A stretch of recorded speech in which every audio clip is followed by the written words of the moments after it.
जी से ब्याह कर लो। क्या कर लो?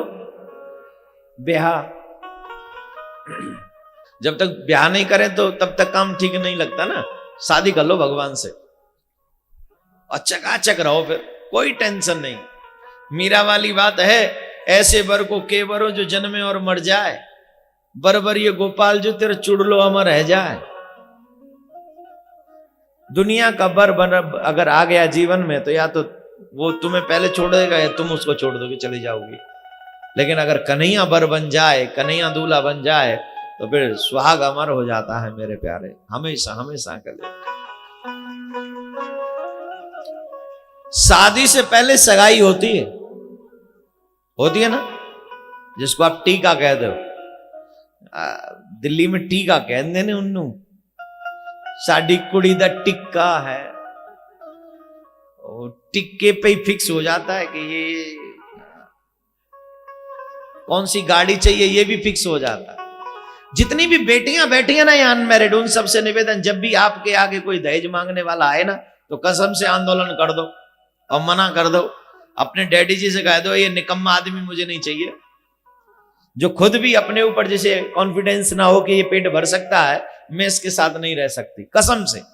और जब बेटियां भारत की ऐसी कदम उठाने लग जाएंगी तो आपका सम्मान तो बढ़ेगा ही बढ़ेगा, साथ में वो ऐसे घूमेगा लाल बत्ती लेके, फिर मोमबत्ती हाथ में लेके।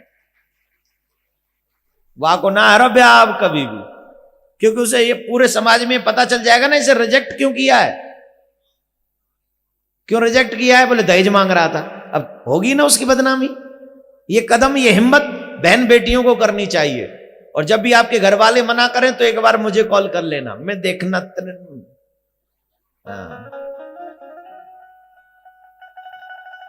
शादी से पहले सगाई होती है और इसमें उसी प्रेम सगाई की बात कही जा रही है। सबसे ऊंची प्रेम सगाई।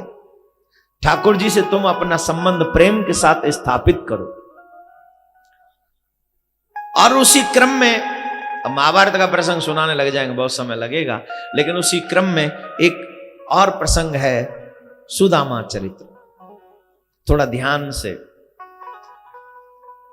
ब्राह्मणो ब्रह्मवित्तमः प्रशांत आत्मा जितेंद्रिय। है कैसा वो ब्राह्मण? बोले प्रशांत आत्मा जितेंद्रिय। उसकी आत्मा से वो बड़ा प्रसन्न है, अपनी इंद्रियों को उसने कंट्रोल में कर रखा है। हमारे और आपके दुख का कारण कि हमारी कामना हमारे कंट्रोल में नहीं है, हमारी इच्छाएं हमारे कंट्रोल में नहीं है। दिन प्रतिदिन हमारी इच्छाएं बढ़ती जा रही हैं, और जितनी आपकी इच्छाएं बढ़ेंगी उतना आप दुख पाओगे, और जितना आप अपनी इच्छाओं को कंट्रोल में कर लोगे आप उतना ही आगे बढ़ जाओगे। और ये दुनिया की इच्छाएं पालने की बजाय एक इच्छा पालो कि मुझे मेरा श्याम मिल जाए, फिर देखना दुख आएगा ही नहीं, सुखी सुख रहेगा। एक इच्छा पालो, मुझे मेरा श्याम मिल जाए। और जब ये इच्छा पाल लोगे तो वो दिन दूर नहीं कि तुम्हारे जीवन में कभी दुख आएगा ही नहीं सिवाय सुख के। नारद जी नारायण भगवान से कहते हैं, तुम्हारे सुख, तुम्हारे दर्शन के जो आनंद है, तुम्हारे दर्शन का जो सुख है, तुम्हारे दर्शन की जो अनुभूति है, उससे बड़ी कोई संपत्ति दुनिया में है क्या? जो मांग लें कुछ भी नहीं है।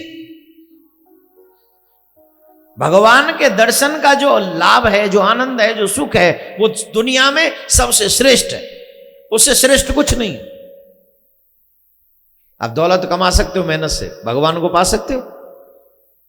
दुनिया भर की दौलत, पूरे विश्व की दौलत लगा दो और भगवान से कह दो मैं तुम्हें ये दे दूंगा, लेकिन बदले में दर्शन दे दो, देगा? बोलो देगा? और वहीं तेरे पर अगर 10,000 रुपए हैं, उनमें से 1,000 रुपए कभी गरीबों में भोजन बांट दे, मेरा ठाकुर प्रसन्न होकर तुझे दर्शन देने आ सकता है, कभी भी आ सकता है। जोर से बोलना जब बोलना ही है तो, और जोर से बोलना पड़ना। प्रसंग शुरू होता है जब कृष्ण मथुरा से उज्जैन नगरी विद्या अध्ययन करने जा रहे थे।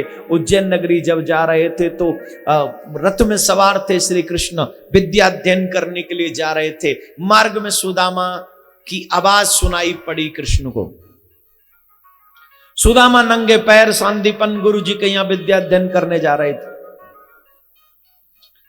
सुदामा के पांव में कांटा चुभा, और सुदामा के पांव में जब कांटा चुभा तो वो भगवान को पुकारने लगे। दीनों की सुनने वाले दीन बंधु,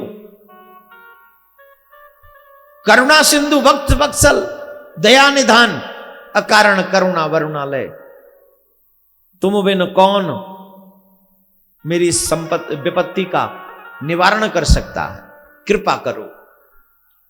कन्हैया ने वो आवाज सुन ली, सारथी से कहा रथ रोको और देख कर आओ कौन है यहां दुखी। पता चल गया कौन है दुखी, दौड़े दौड़े गए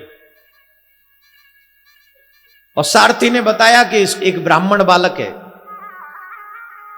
और जैसे सुना ब्राह्मण बालक है, कृष्ण रथ से कूदे और रथ से कूदकर दौड़ पड़े, दौड़कर गए और सुदामा का चरण पकड़ा और पूछा, बताओ तुम्हारे कौन से चरण में कांटा लगा है, मैं उस कांटे को निकालूंगा। सुदामा कहते, मेरा चरण मत छुओ, मुझे तुम्हारे भेष से ऐसा लगता है कि तुम किसी राजा के पुत्र हो, और अगर तुम मेरा चरण छुओगे तो तुम्हारी शोभा नष्ट हो जाएगी। मैं दीनहीन हूं, तुम राजा के पुत्र राजकुमार हो। कृष्ण कहते हैं, तुम्हारा चरण पकड़ने से शोभा नष्ट नहीं होगी और बढ़ जाएगी। शोभा तो नष्ट तब होगी जब मैं आपके चरण नहीं पकड़ूंगा।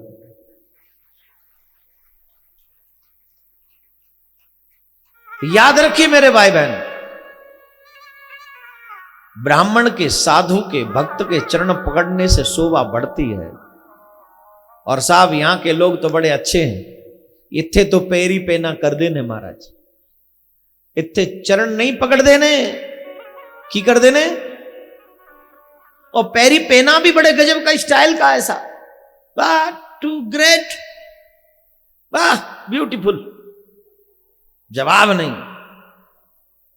महाराज आए ने पैरी पेना कर ले, पैरी पेना महाराज, पैरी पेना, अरे कौन के पन्ना, बोल महाराज पैरी पेना। महाराज कहां है, तुसी हैगे ने महाराज, तुसी हैगे ने। महाराज चुप, कहूं ऐसा सुनो क्या भाई, तो पामन ने पर रहा है, फिर कहूं और पर है। महाराज चुप, दिस इज नॉट पैरी पेना यार, दिस इज घुटनू पहनना, टखने पेंडा, इतने पैरी तो इतने। अरे तू यार कितने हैगे ने पैर, इतने झुक तो सही, लोहे की पड़ी है क्या पीछे, झुक। बोलिए कितने लोग हैं जो चरण छूते अपने मां बाप के। अरे जला नीचे करो, झूठे कहेंगे। अगर तुम चरण छू रहे होते तो तुम्हारे बच्चे पैरी पेना नहीं करते, वो भी झुककर प्रणाम करते, सर झुकाकर प्रणाम करते।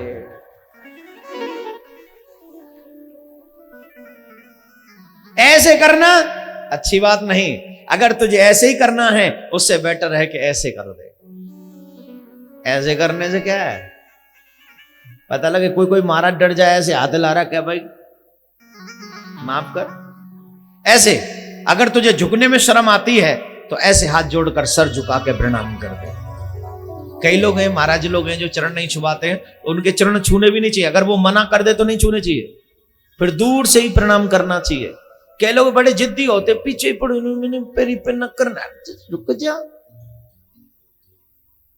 नहीं वेदना, आप सबसे अपने बच्चों को संस्कार दें कि वो आपके चरण, मां बाप के चरण झुककर पूरा सर झुकाए वहां तक। कम से कम इतना तो हो कि उसके हाथ आपके चरणों को टच करे। रखो दिल पे यार, तुम्हारे बच्चे टच करते हैं। पैरे पर मम्मा, मम्मा गुड मॉर्निंग मम्मा, मम्मा। मैं पापा को नहीं करूंगा। क्यों नहीं करेगा? पापा इज नॉट बैड, पापा बैड, पापा क्यों बेड पापा, क्यों बेड? बोले पापा इसलिए बेड क्योंकि मैंने कहा बाइक दिला दो, पापा बाइक नहीं दिलाता है। हल्ले बाइक दिला दे तो पापा गुड, और न दिलाए तो बेड। है गई ना, इच्छा वाली बात आ गई ना। इच्छा पूर्ति करा दो तो तुम अच्छे हो, और नहीं करा दो तो तुम बैड हो। और जितने भी लोग यहां बैठे हैं ध्यान रखें, एक बात और नोट कर लें, 18 साल से पहले अपने बच्चे को गाड़ी न चलाने दें। और अगर 18 साल से पहले आपके बच्चे गाड़ी चला दे तो तुम गुनहगार हो, और उस गुनाह में तुम उतने ही बड़े, कहीं ऐसा ना हो कि वो गुनाह तुम्हारे लिए मुश्किल बन जाए। तुम्हारे लिए तो बनेगा, सामने वाले के लिए भी बन जाएगा। सरकार ने कानून बहुत अच्छा बनाया है कि अगर बेटा कुछ कर दे कम उम्र में तो माँ बाप को अंदर डालो, और मैं तो कहता हूं कम से कम 5 साल के लिए डालो, 5 साल के लिए अंदर डालो माँ बाप को। अरे 18 साल जब कानून है तो उसका पालन करो। हाँ, एक और बात, अभी होली चल रही है, अब लोग ऊपर से ही कुछ फेंक देते गाड़ियों पे। मैं आया इधर से गया सुबह तो फेंक दिया, वो होली में इस्तेमाल मत करिए। कई लोग ऑयल इस्तेमाल करते हैं, कई लोग गंदा पानी इस्तेमाल करते हैं। वैसे मैं निवेदन करूंगा, इस समय पानी की बहुत मारामारी है तो पानी कम इस्तेमाल करें, गुलाल का इस्तेमाल करें। आप ज्यादा पानी रंग का नहीं, गुलाल का ज्यादा इस्तेमाल करें, निवेदन है मेरा आप सबसे। और वो व्हाइट वाला गोल वाला संडे मंडे वाला प्लीज वो नहीं। अगर तुम होली खेल रहे हो, वो तो दुष्टों की होली है, तुम दुष्ट हो क्या? होली तो प्रेम का रंग होता है, और तुम्हारे एक के फेंकने से अगर किसी एक की मृत्यु हो रही है, अच्छा लगेगा? अरे राम राम राम बाबरे आदमी, गंदी बात नहीं। होली खेलो गुलाल के साथ, होली खेलो प्रेम के साथ। अरे होली खेलनी है तो हमारे कन्हैया के साथ में खेलो, ऐसी चकाचक होली कि जीवन के रंग चाहे उतर जाए, कन्हैया का रंग नहीं उतरेगा। दुनिया वालों के साथ आपने बहुत होली खेली है, कल कौन कौन खेलेगा हमारे कन्हैया के साथ होली? है क्या बात है। अकेले मत आना, जिनके साथ आप होली खेलते हो उनको भी ले आना। चलो ना यार, कुछ अच्छी होली खेलेंगे अपने कन्हैया के साथ, और डलवाएंगे रंग ऐसा अपने कन्हैया के हाथों से कि एक बार भी अगर उसके हाथों से रंग डल जाए तो जीवन का बेड़ा पार हो जाए।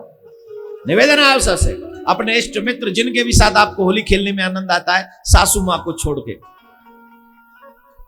मतलब वो अपने आप आ जाएं तो ठीक है, उनको आप मत लाना, नहीं ले आना थोड़ा सा। जिनके भी साथ आप होली खेलते हो उन सबको लेकर आवे कल।